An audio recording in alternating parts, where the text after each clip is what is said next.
Manger une pizza végane, ça ne veut pas dire manger une pizza avec un peu de sauce et quelques légumes rôtis sur le dessus. Et je vais vous le prouver avec cette vidéo où je vous partage la recette de 4 pizzas classiques véganisées.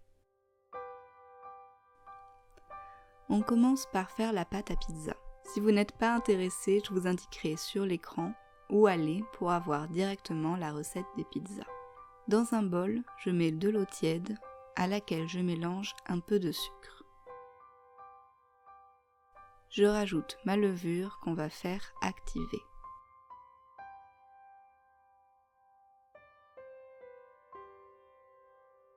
Pendant ce temps, je mets ma farine dans un saladier.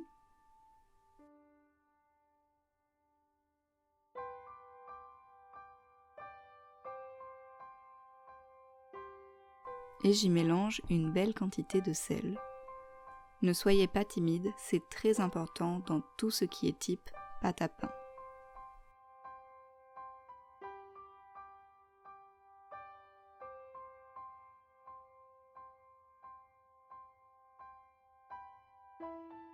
Quand ma levure est bien mousseuse, je l'ajoute à mon bol de farine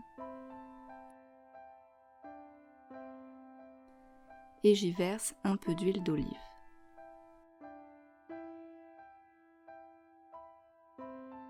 Je commence à mélanger à la fourchette, puis je malaxe avec mes mains. Vous pouvez le faire tout simplement au robot, mais je voulais vous montrer qu'on n'a pas forcément besoin d'avoir des robots de cuisine pour faire ce type de pâte maison. Au bout d'au moins 10 minutes de malaxage, la pâte doit être bien élastique.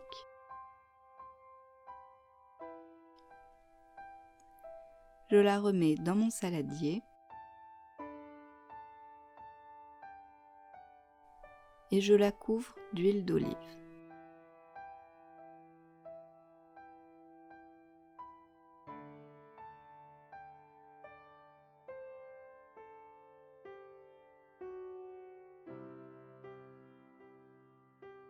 Je dépose par-dessus un torchon mouillé et on va la laisser monter pendant au moins 1 heure. Voici ma pâte bien gonflée. Pour la dégazer, donnez un grand coup de poing dedans. Cette pâte est parfaite pour faire 2 grandes pizzas. Comme je vais vous montrer 4 versions, je l'ai divisée en 4 pour faire des petites pizzas. Il suffit ensuite de former nos pâtes. Je vais utiliser une poêle en fonte pour les faire cuire. Vous pouvez tout simplement utiliser votre plaque à pizza si vous en avez une, ou une plaque de cuisson que vous allez laisser préchauffer dans le four pour qu'elle soit chaude quand vous poserez vos pizzas. Là, je l'ai mis directement dans la poêle froide, mais je peux vous assurer que les 3 suivantes, qui ont été déposées dans la poêle déjà chaude, étaient bien meilleures. Nos pâtes sont prêtes. Voici maintenant tous les toppings qu'on va mettre dessus. Évidemment, ils ne vont pas tous aller sur la même pizza.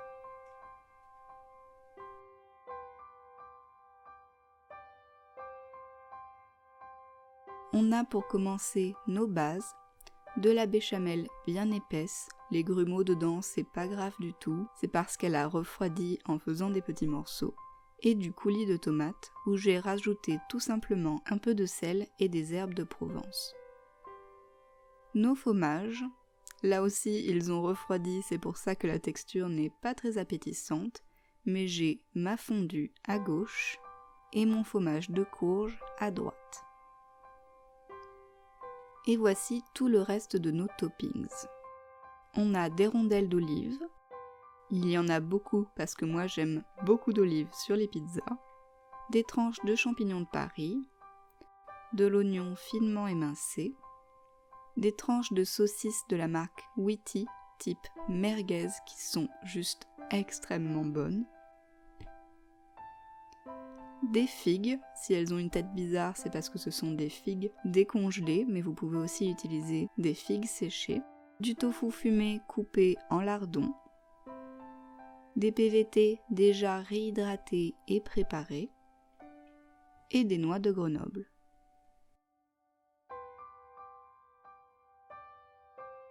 On va commencer par une pizza toute simple, la pizza type reine.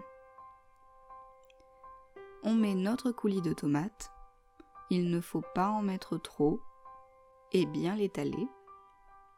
Puis nos tranches de champignons, l'ordre est vraiment très important, je vous en reparlerai sur mon blog. Nos PVT, vous pouvez aussi utiliser un type de faux jambon fumé ou tout simplement du tofu fumé, puis du fromage de courge. J'ai eu beaucoup de mal à l'étaler simplement, donc j'y suis carrément allée avec les doigts. On finit par nos olives. Tout ça va partir dans un four très chaud, le plus chaud possible, plutôt en bas du four. Le temps de cuisson dépendra de la température de votre four. Pendant qu'elle cuit, on s'attaque à la deuxième pizza façon orientale.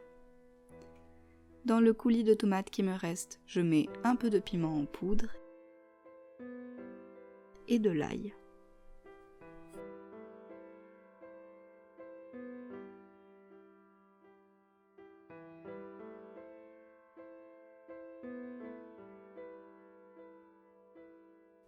On étale la sauce tomate sur la pâte à pizza.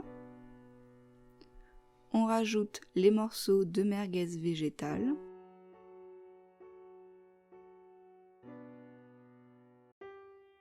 Comme il me restait quelques PVT, je les ai rajoutés également.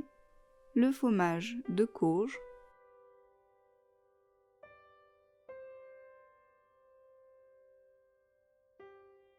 Et les olives. Vous pouvez mettre des poivrons sous le fromage si vous voulez, mais personnellement, je n'aime pas trop ça.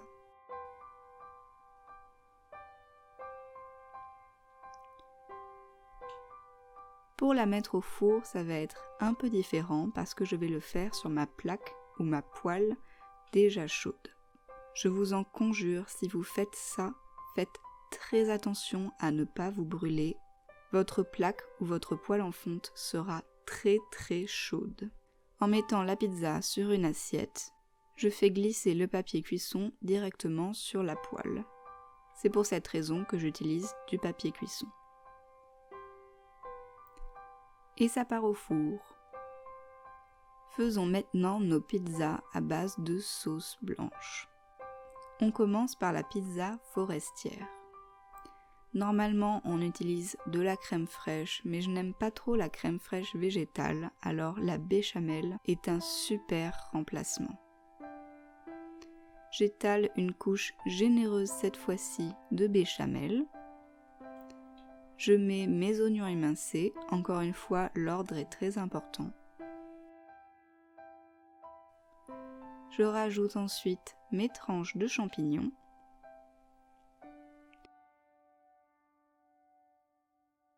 Mon tofu fumé et j'étale mon fromage à fondu par-dessus. Vous pouvez utiliser n'importe quel fromage, mais celui-là est tellement parfait avec la sauce blanche. Puisque c'est un fromage qui contient du vin blanc ou du rosé, ça donne vraiment ce petit goût savoyard, ce petit goût qu'on recherche dans une pizza blanche. Donc si vous le pouvez, je vous conseille vraiment de tester. Je mets quelques dés de tofu fumé par-dessus, ils deviendront croustillants. Puis j'utilise la même méthode pour mettre ma pizza au four sur la poêle. Voici enfin notre quatrième pizza sucrée-salée. J'étale ma béchamel, mes lardons de tofu fumé,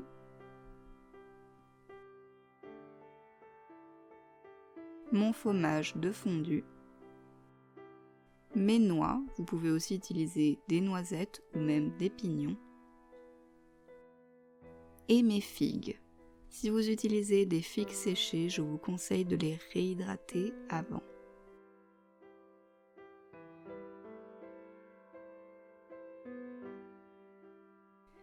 Et cette pizza part également au four. Voici nos 4 pizzas cuites la reine, l'orientale, la forestière et la sucrée salée.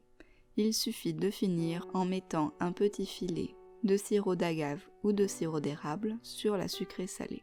Je n'ai pas de vidéo de la découpe, mais pour me rattraper, je vous mets quelques-unes des photos que j'ai fait avec ces pizzas.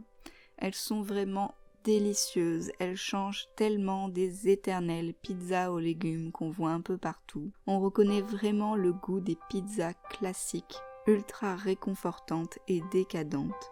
Les liens de tous les toppings maison que j'ai utilisés se trouvent juste en bas dans la description. J'espère que cette vidéo vous a plu. Si c'est le cas, n'oubliez pas de me mettre un pouce bleu et de vous abonner si vous voulez voir plus de contenu de ce type.